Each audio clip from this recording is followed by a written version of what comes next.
Okay, so very good morning to all of you. This is Professor Bharti Sungar here from Department of Management Studies, STM College of Engineering and Technology. So today's topic of discussion is measurement scales. So we have discussed the various sources of data which can be collected for our research purpose. So one such is the primary data collection. So through interviews, through questionnaire, survey methods, through observation methods. So these are some ways wherein data can be collected for the research purpose. So whenever you are going for collecting data using a questionnaire, okay, that is a survey method, so you need to design questions here. So for that questions, there are certain scales which have to be used because you need to measure something there. Okay, so in that question you will be measuring, or you'll be asking some questions with an options or without some options here. When there are options, there are different kinds of options you give here. So those options are nothing but a kind of a scale which is being used to measure the responses of the respondents here. So those measurement scales are what we are going to discuss for today. So here, so we all have used these scales in our day-to-day routine life. Let us say, like if you want to measure your weight, if you want to measure your height, if you want to measure some distance, okay, so we use tape or we use a yardstick here to measure the height, weight, or distance. So that is a physical object. We have a certain process of measurement in the form of a yardstick or a measurement tape. But whereas when we try to measure some complex things, that is abstract phenomena or qualitative phenomena like opinion regarding the product. Okay, so there whenever you are trying to measure this opinion regarding a product, what happens is the measurement becomes very difficult. Height and weight, there is an unit of measurement, you can do it very nicely. But when it comes to opinion regarding the product, there is no fixed measurement system to measure the opinion here. Let us say students are motivated. How much motivated you are? Let us say you are 16 class. Every single student is motivated to a certain extent. So how can I say person one, the person with USN number one is having so much of motivation, the person second one is having so much of motivation? There is no systematic measurement or a kind of a unit of measurement to measure the motivation here, right? So this is nothing but the qualitative data which becomes very difficult to measure if you are not using proper scales of measurement here.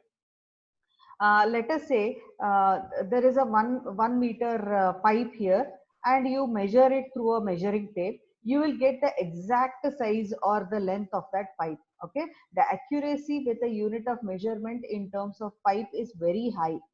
But whereas when you try to measure the motivation levels, the opinions regarding a product, or the stress level of the employees in the organization, you cannot say it accurately. You cannot say that he is 1%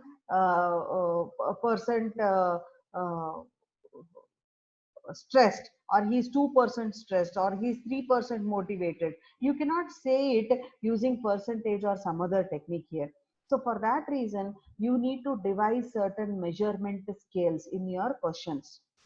Okay, so to measure the motivation levels or something like this, abstract, these are called as abstract phenomena or qualitative data or qualitative information. So whenever you are trying to measure this qualitative information, you only have to develop the unit of measurement. So for weight and height, somebody has done it, we are using it as it is. Let us say for temperature also, somebody has done it in degree Celsius and somebody has done it in Fahrenheit. So we are using the same thing for measuring the temperature of the atmosphere.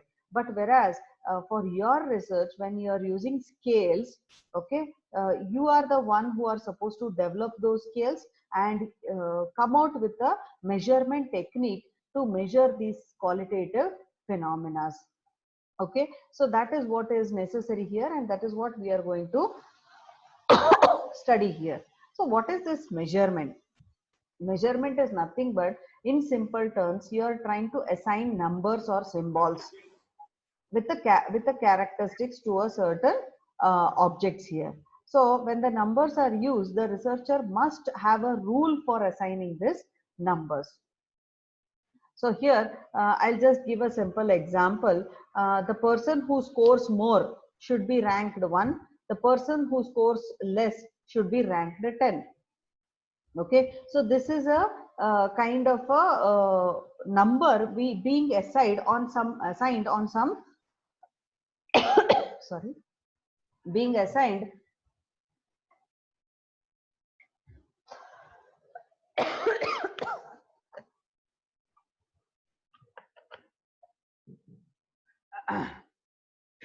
being assigned using some logic here. This is in terms of rank, but whereas in terms of let us say the person who produces more and the person who produces less in the manufacturing unit. The person who produces more and the person who produces less. In this circumstances, what happens is the person who is producing more is given the number as 5. The person who is performing or producing less is given the number with 1 here, if the rating is from 1 to 5. But when it comes to your marks, what is happening? You are giving the rank of 1 to the least performer 10. But when it comes to production, highest producing person will get the number of 5. The less producing person is going to get the number as 1. There is a reason behind it, which we will be discussing a bit later. Because when you are taking cumulative data, these numbers are going to be added up.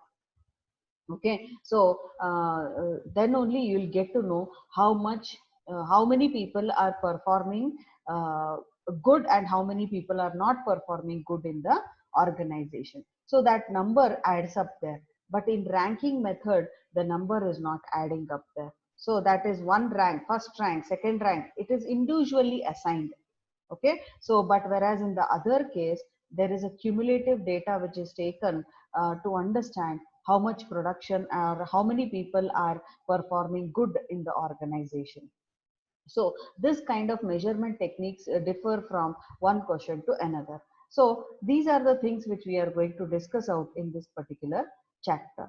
Scaling is nothing but a kind of an extension of measurement. So here you are going to use a continuum in the sense a kind of a I can say it looks like this. So the continuum is here. Okay, so it looks in the way something like this, where this is strongly agree, agree, neutral, okay, disagree, and strongly disagree. This is nothing but the scale, the continuum. Okay, so we are going to discuss these scales for today, which are major 4 categories, that is nominal, ordinal, interval, and ratio scale. So the least important one is the nominal scale, and the most important one is the ratio scale here. So the nominal scale is most easiest form, and it is, as the name itself tells you, it is just to nominate somebody. Okay, so we are going to discuss one by one what these scales are, because in future we are going to discuss about various questions and various kinds of scales being used in those questions. Okay, so we are going to discuss that a bit later. So now we are going to discuss these 4 types of scales which can be used in our questionnaires. So how many of you have witnessed this football players, especially on their shirts, there is a number being assigned. Hope you remember. Or cricket players also, 10, 1, 7, 8. So like this, numbers are being assigned to those players. That is nothing but an example of nominal scale. So you're assigning an identity number to those people to identify them. Okay, it is nothing but no, you're nominating, you're just putting some names to identify those people here using numbers. So that is how basketball players, football players, cricket players. So a number is being assigned or some label is being assigned to them to identify them. Let us say like gender, male, female. Male is 1, female is 2, others is 3. So this is nothing but a nominal scale here. Okay, so you are just assigning numbers for the particular category of people or people as such. Okay, so this is nothing but a simple example of a nominal scale here. So the counting of members in each group is only possible in arithmetic operation when nominal scale is being employed here. So how many members are there in football team? We can count. But how many 11 number players are there or how many 12 number players are there? We cannot get that information because it is an individual identity which is given there. So let us say in male, okay, male, female and others. How many males are there? How many females are there? How many others are there? We can count them. But whereas in males again, how many males are there? We cannot say because every individual is he is having his own individual identity there.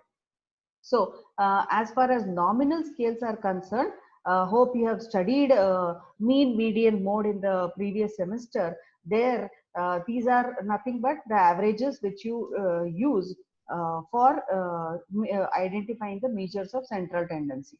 So for whenever you are using a nominal scale, please guys understand you have to use mode as a measure for central tendency here. You cannot use median and mean here when you are using statistical tools, that is measures of central tendency here. So you are going to discuss that a little bit later when you will be testing on hypothesis and all the other things. So there is nothing like being used for as measures of dispersion for nominal scales here. So what is the normal distribution graph? Okay. Yes, somebody wants for have a doubt.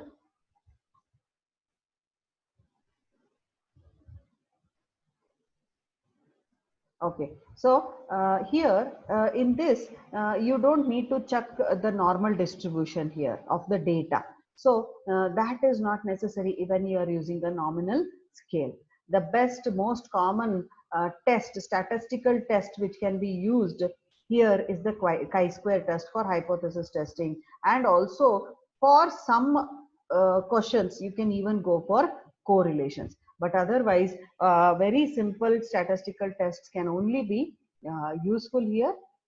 And as I said, it is the least important. Okay, so here you can see this word. It is the least powerful level of measurement here, as the nominal data is nothing but the counted data here. Okay, so the scale wastes any information that we may have about varying degrees of attitude, skills, and understanding. So whenever you are trying to measure the degree of attitudes, skills, or understanding, nominal scale is not being preferred. Okay, so let us look into some examples here. Are you married? Yes, no. So married person will be assigned as 1, unmarried person will be assigned as 2. So those who people answer as yes, they will be assigned with the number 1. Those who people answer with no, they will be assigned with number 2. So these assigned numbers cannot be added. 1 plus 2 cannot be happening here. 1 plus 2 cannot be done here. It becomes 3, right? They cannot be subtracted, they cannot be multiplied, or they cannot be divided. They can be only counted. So how many married persons are there? How many ones are there and how many twos are there? So that is only the counting which can be done in nominal scale. Okay, I'll explain it once again. So are you married? If this is the question and the options are yes and no.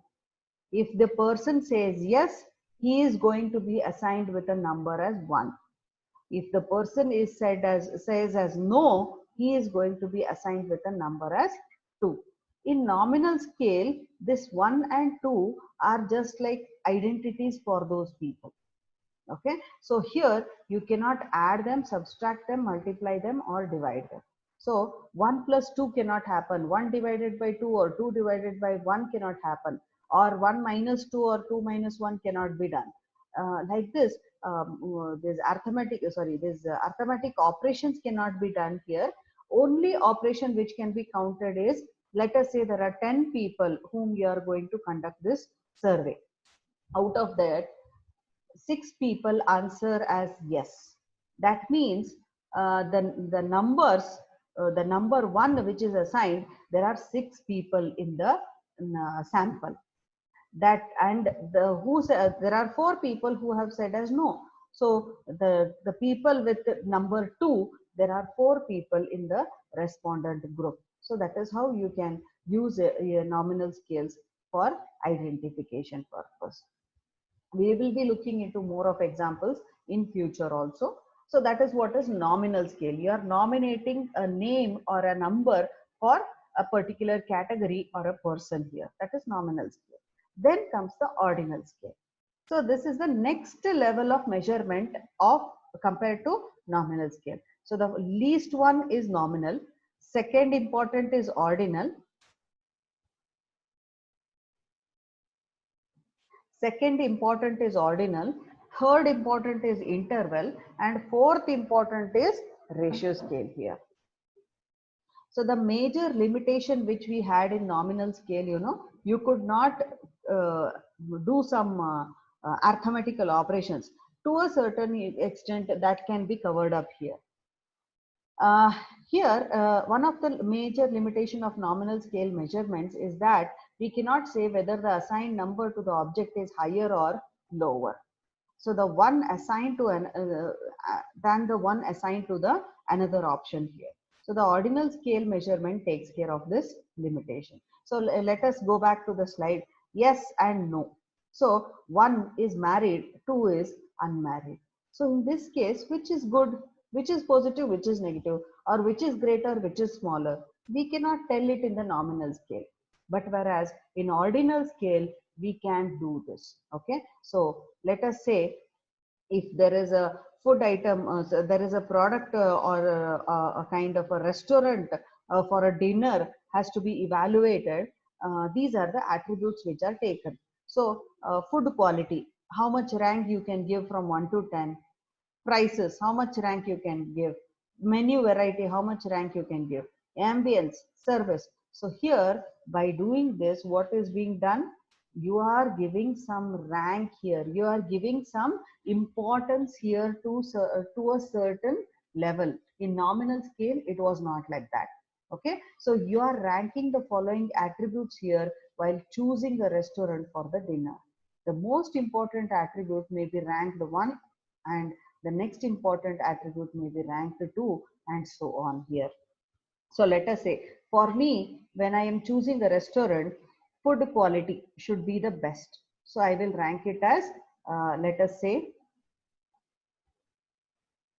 I will rank it as 1. Second, I prefer menu variety. Okay. Third, I prefer ambience. Fourth, I prefer service. And fifth, I prefer prices here. Right. So like this, you can assign ranks to the different categories here. So if I ask you a question, when you are choosing a restaurant, which is the first thing you look for? So the food quality, because it is ranked at the topmost level. So you are comparing food prices, menu, ambience, and service to one another, and you are telling that which is most important for you, which is the next important for you, which is the next important, which is the next important. So that is how you are going to do an ordinal scale. So in a ranking order, you are going to assign the numbers here. Okay, so in ordinal scale, the assigned ranks cannot be added, multiplied, or subtracted or divided here. So one can compute median here. There in nominal scale, it was mode, but in ordinal scale, you have to use median here. A percentile or a quartile measure can be used for understanding the measures of dispersion here. That is whether the sample is normally distributed or not. To check that, you can do here using percentile or quartile here. So the correlations are restricted to various rank order methods here, but there are some non-parametric tests which can be conducted when you are using ordinal scale questions here. Okay, so that is ordinal scale. So keep in mind now, nominal scale, you assign a number to identify a category. Ordinal scale, you are comparing and giving ranks. But in interval scale, here it is the third next level of measurement. In this case of interval scale, the intervals are adjusted in terms of some rule here. You are using a rule to fix up an interval. So let us say this is an example. Okay, so from strongly agree to disagree, and disagree to neither or not disagree, neither or not disagree to agree. So there is a kind of a fixed distance, or I can say interval between each other. So I can give you another example of interval scale. The age group. What is the age group of respondents? Okay, whether it belongs to 10 to 20, 20 to 30, 30 to 40, 40 to 50. This is also an example of a interval scale here. So here it takes care of the limitation of the ordinal scale measurement, where the difference between the score on the ordinal scale, it does not have any meaningful interpretation, but here in the interval scale there is a meaningful interpretation. So between strongly disagree and strongly disagree and disagree. Okay, so between these two there is a equal scale measurement here. Okay, so between these two there is a equal scale measurement. Between these two there is equal square. Between these two there is again equal scale measurement here. So that is what you find in this interval scale method here.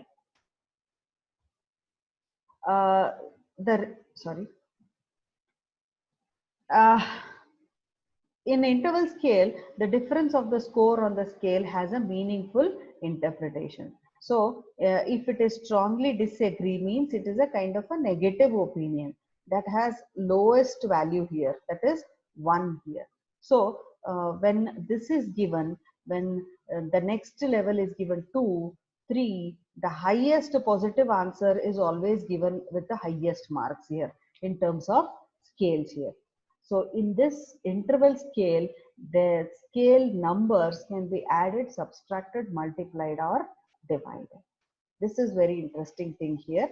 The numbers on this scale can be added, subtracted, multiplied, or divided. I'll tell you how. Let us say the respondent 1.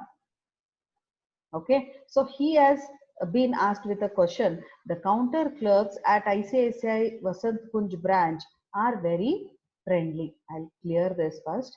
Okay, so the first respondent has said the counter clerks at ICICI Bank are very friendly.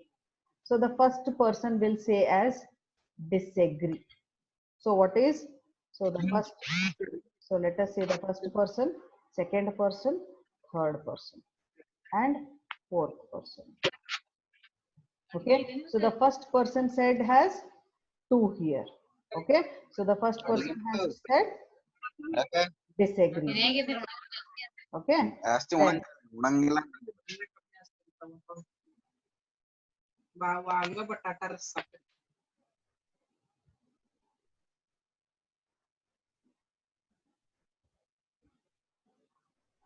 okay, then let us say second person you ask the same question. Okay, what will happen? He will say it as strongly disagree. Okay, the second person has said as strongly disagree. Then if I go for third person, okay, so he will say as again disagree. Okay, so third person has said as disagree. So if I go with the fourth person now, okay, so he again says as disagree. Okay, so if you try to see here, 2, 2, 2. Okay, so for disagree, that is for disagree, the scoring what you get is 6. For strongly disagree, the scoring what you are getting is 2. So by understanding this, you can come to know that out of 4 people, majority have disagreed with uh, the counter clerks at ICICI Bank are being friendly here. They say that they are not friendly here. So this is how totaling can be done in this interval scale method here. So we will be discussing few more examples of interval scale in the future. Okay, so it is assumed that the respondent is able to answer the questions on the continuum scale. That is what is continuum scale here. This is an example of continuum scale. You can use arithmetic mean here. No mode, no median. Here you can use mean. Especially for interval scale and ratio scale, you can use mean here. You can use standard deviation, you can use correlation coefficient, you can also conduct z-test, t-test, regression analysis, factor analysis. Wonderful non-parametric and parametric tests can be conducted on this interval scale questions. Okay, so the fourth category is the ratio scale system. So this is let us read this sentence. Uh, 0 is the point on centimeter scale. Yeah, with ratio scales involved, one can make a statement like Jyoti's typing performance was twice as good as the Ritu. Okay, so what are you trying to do here? You are trying to compare here from one person to another here. So that is what is possible in ratio scale. It is one of the highest level of measurements and takes care of the limitations what you could find in interval scale. In the ratios of the measurement on the scale, the ratio was not there in the interval scales, but whereas here you could find it. So this absolute zero is also valued here in the ratio scale. So all the statistical techniques are usable with ratio scales, and all manipulations that one carry out with the real numbers and can also be carried out with ratio scale values. The multiplication and division can be used with this scale, but not with any other scales mentioned. So here geometric and harmonic means can be also used for measures of central tendency. Coefficient of variations can also be calculated here. So we will look into some examples of ratio scales now. Okay, so fine. So just to summarize, nominal scale categorizes the items, ordinal scale gives the rank order, interval scale provides equal intervals, and ratio scale, that means zero and a zero, that means the absence or none of the thing is being measured. So zero is also having some value in terms of ratio scale here, and comparison can be done in ratio scale. So comparing one person to another, comparing one service to another service. So that is what can be done in ratio scale here. So majority of the researchers use ratio scales, interval scale techniques for their questionnaires. So now I will ask you a question. So